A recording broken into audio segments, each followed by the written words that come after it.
வணக்கம் மக்களே, இன்றைக்கி கோலம் போடலைங்க.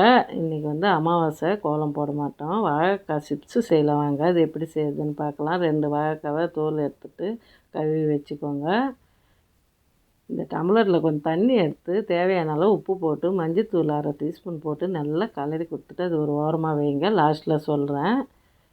எண்ணெய் காஞ்சது. இந்த பஜ்ஜி சீவலில் வந்து வாழைக்காய் சீவிக்கோங்க.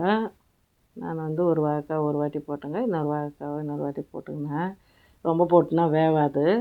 நல்லா மொறு மொறுன்னு வந்து வாழைக்காய் சிப்ஸுங்க. சூப்பராக இருந்தது. டேஸ்ட்டும் நல்லா இருந்தது. குழந்தைங்க ஸ்கூல் போயிட்டு ஈவினிங் வரும்போது இது மாதிரி செஞ்சு கொடுத்தோம்னா மொறு மொறுன்னு சாப்பிட்ருவாங்க. இந்த உப்பு தண்ணி வந்து அந்த வாழைக்காய் வேகும்போது வந்து மேலே போல் ஊற்றுங்க. எண்ணெய் வந்து தெறிக்காது. சூப்பராக வெந்து வந்துச்சுங்க. மொறு மொறுன்னு வாழைக்காய் சிப்ஸு. நம்ம இது வரைக்கும் பஜ்ஜி தான் போட்டிருப்போம். இது மாதிரி சிப்ஸு செஞ்சுருக்க மாட்டோம். ஒரு வாட்டி செஞ்சு பார்த்துட்டு கமெண்ட் பண்ணுங்கள்.